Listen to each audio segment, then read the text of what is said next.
ശ്രീ ചിത്രസേനൻ, ഇപ്പോൾ നമ്മൾ പണ്ട് മുതലേ ഭരണാധികാരികളെ പാടിപ്പുകഴ്ത്തുന്ന കവികൾ ഉണ്ടായിട്ടുണ്ട്. രാജാക്കന്മാരുടെയൊക്കെ സദസ്സുകളിൽ കൊട്ടാരം കവികൾ ഉണ്ടായിട്ടുണ്ട്. നമ്മൾ ദർബാർ എന്നൊക്കെയാണ് പറയുക. അതൊരു പ്രാചീന കലാരൂപം തന്നെയാണ്. ഇവിടെ ഇപ്പോൾ പിണറായി വിജയനെ പുകഴ്ത്തി ഇങ്ങനെ ഒരു ഗാനം എഴുതണം എന്ന് സെക്രട്ടേറിയറ്റ് എംപ്ലോയീസ് അസോസിയേഷൻ താങ്കളോട് പറഞ്ഞതാണോ അതോ എഴുതി വന്നപ്പോൾ സ്തുതിഗീതമായി പോയതാണോ?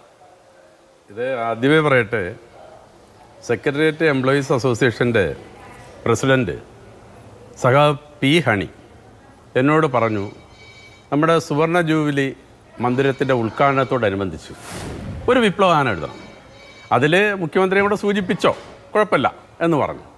അപ്പോൾ ഞാൻ എന്ത് ചെയ്യുന്നു വെച്ചാൽ ശരി എഴുതാൻ തീരുമാനമെടുത്തു.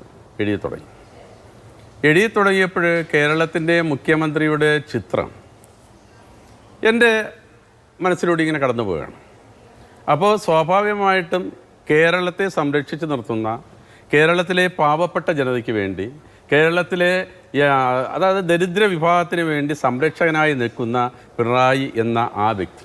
അല്ല, ഈ കമ്മ്യൂണിസ്റ്റുകാർ സാധാരണ നിലയിൽ കാണുന്നത് ഞങ്ങളൊരു ആശയമാണ്. ആ ആശയത്തെ പ്രതിനിധീകരിച്ച് ഓരോ സ്ഥാനങ്ങളിൽ ഓരോ ആളുകൾ ഉണ്ടാകും. അവരുടെ വ്യക്തിപരമായ മേന്മയല്ല എന്നാണ് കാണുന്നത്. പിണറായി വിജയൻ തന്നെ ഒരിക്കൽ വി എസ് അച്യുതാനന്ദനെ പരോക്ഷമായി പരാമർശിച്ച് പറഞ്ഞിട്ടുണ്ട്, ഈ പ്രസ്ഥാനം എന്ന മഹാസമുദ്രത്തിന്റെ മാർത്തട്ടിനോട് ചേർന്ന് നിൽക്കുമ്പോഴാണ് തിരയാവുന്നത്, അല്ലെങ്കിൽ ബക്കറ്റിലെ വെള്ളം പോലെ ആകും എന്ന്. അപ്പോൾ പ്രസ്ഥാനം, അതിന്റെ ആശയം തുടങ്ങിയ കാര്യങ്ങളാണ് കമ്മ്യൂണിസ്റ്റുകാരെ സംബന്ധിച്ച് സാധാരണ നിലയിൽ ഏറ്റവും മുകളിൽ വരുന്ന കാര്യം. വ്യക്തികൾ ആ പ്രസ്ഥാനത്തിന്റെ പ്രത്യയശാസ്ത്രം നടപ്പിൽ വരുത്താനുള്ള ഉപകരണങ്ങൾ മാത്രമാണ്. അപ്പോൾ ഈ പിണറായി വിജയനാണ് ഇതിന്റെ ഒക്കെ ഈ പറഞ്ഞ രക്ഷകർത്തൃത്വ മൂർത്തിമത് ഭാവം എന്ന് താങ്കൾക്ക് എങ്ങനെയാണ് തോന്നിയത്? അതായത് കേരളത്തിലെ അസറണ്ടരെ സറണ്ടറാക്കി മാറ്റുന്നതിൽ കൈയെടുത്ത്, അതായത് വീണ്ടും പോകുന്ന ഒരു കുട്ടിയെ കൈയെടുത്ത് സഹായിക്കുന്ന ഒരു രക്ഷകർത്താവിന്റെ സ്ഥാനത്താണ് ഞാൻ മുഖ്യമന്ത്രിയെ കാണുന്നത്. അതൊരു വ്യക്തിയാണോ, പ്രസ്ഥാനമാണോ, വിശ്വാസമാണോ? അതായത് കേരളത്തിന്റെ മുഖ്യമന്ത്രി എന്ന് പറയുന്നത് എല്ലാവർക്കും, അവിടെ കോൺഗ്രസ് എന്നോ കമ്മ്യൂണിസ്റ്റ് എന്നോ ജാതിയോ മതമോ ഒന്നുമില്ല.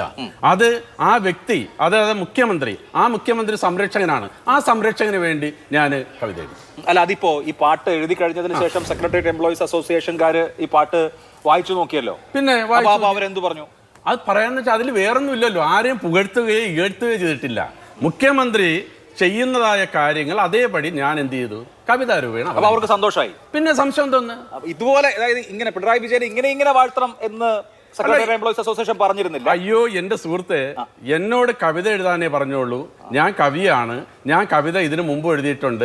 സെക്രട്ടേറിയറ്റ് എംപ്ലോയീസ് അസോസിയേഷന്റെ എല്ലാ സ്വാഗതഗാനവും, സെക്രട്ടേറിയറ്റ് എംപ്ലോയീസ് അസോസിയേഷന്റെ സുവർണ ജൂബിലി മന്ദിരത്തിന്റെ ഉദ്ഘാടനത്തിന്റെ സ്വാഗതഗാനം എന്നല്ലേ പറഞ്ഞത്? ആ സ്വാഗതഗാനം, അത് ഞങ്ങളുടെ ആ സ്വാഗതഗാനം ഒന്നും പറഞ്ഞിട്ടില്ല. ഇല്ല, കവിത എഴുതണമെന്നേ പറഞ്ഞിട്ടുള്ളൂ. അപ്പോ ആ കവിതയാണ് എഴുതിയത്.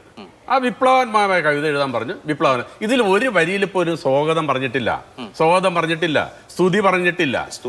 ചെമ്പടക്കി കാവലാൾ, ചെങ്കനൽ കണക്കൊരാൾ, ചെങ്കൊടി കരത്തിലേറി കേരളത്തെ നയിക്കയായി, സമരധീര സാരഥി പിണറായി വിജയൻ. സമരധീര സാരഥിയായ പിണറായി വിജയനെ കുറിച്ചാണ് പാട്ട്. അതെ, സമരധീര സാരഥി എന്ന് പറയുന്നത് ഒരു വെള്ളപ്പാച്ചിലുണ്ടായി, അതിൽ ജനങ്ങളെ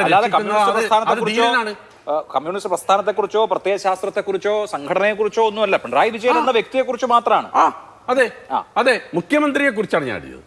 അതാണ് ഞാൻ നേരത്തെ മുഖ്യമന്ത്രിയെ കുറിച്ചാണ് എഴുതിയത്. മുഖ്യമന്ത്രി ഈ ഇന്ന പ്രസ്ഥാനത്തിന്റെ, അതായത് ഞങ്ങളുടെ പ്രസ്ഥാനത്തിന്റെ ആളാകുമ്പോൾ ഏറ്റവും മനോഹരമായ വരികൾ എഴുതണം. പണ്ട് ഇപ്പൊ നമ്മുടെ ഭാഷയിൽ ഏറ്റവും അധികം ഉപമയുടെ ഒരു സൂചനയായി ചെറിയ ക്ലാസ്സിലൊക്കെ തന്നെ നമ്മളോട് പഠിക്കാൻ പറയുന്നത് മന്നവേന്ദ്ര വിളങ്ങുന്നു ചന്ദ്രനെ പോലെ മുഖം. അത് അന്നത്തെ രാജാവിനെ സ്തുതിച്ച് അന്നത്തെ കൊട്ടാരം കവി എഴുതണം എന്ന മട്ടിൽ മന്നവേന്ദ്ര വിളങ്ങുന്നു ചന്ദ്രനെ പോലെ നിൻമുഖം എന്ന് അതിന്റെ ഒരു ആധുനിക വേർഷൻ, നമ്മൾ 2025 2.0 എന്നൊക്കെ പറയുന്ന വേർഷനാണ് താങ്കൾ എഴുതിയത്. നല്ല കവിതയാണ്, കൊള്ളാം. അല്ല, കവിത കൊള്ളാം, പക്ഷേ അതിലെ ആശയവും കൊള്ളാം. പക്ഷെ അതിൽ പിന്നെ എന്താണ് തെറ്റ്? പിണറായി സാഹിബിനെ സ്തുതിച്ചു എന്ന് നിങ്ങളുടെ എല്ലാ മാധ്യമങ്ങളും പറയുന്നു. പിണറായി സാഹിബിനെ സ്തുതിച്ച് എന്താ സ്തുതിച്ച് പറഞ്ഞുകൂടെ? കേരളത്തിലെ മുഖ്യമന്ത്രി നമ്മുടെ സംരക്ഷിക്കുമ്പോൾ ആ സംരക്ഷകന് വേണ്ടി ഒരു കവിത എന്തുകൊണ്ട് എഴുതിക്കൊടുക്കും? ഞാൻ ഈ സ്തുതിച്ച് പറഞ്ഞുകൂടെ എന്ന് ചോദിച്ചാൽ അതാണ് ഞാൻ പറഞ്ഞ, കാലാകാലങ്ങളായി അധികാര സ്ഥാനത്തുള്ള ആളുകളെ സ്തുതിക്കുക, അവർക്ക് ഇതുപോലെ മംഗളപത്രം എഴുതുക. പണ്ട് ഈ കാർത്തിക തിരുനാളിന്റെ കാലത്ത് കുഞ്ചൻ നമ്പ്യാർ ഇവിടെ തിരുവനന്തപുരത്ത് സദസ്സിലുണ്ടായിരുന്നു. അന്നാണ് അദ്ദേഹം ദീപസ്തംഭം മഹാശ്ചര്യം, നമുക്കും കിട്ടണം പണം എന്ന് എഴുതിയത്.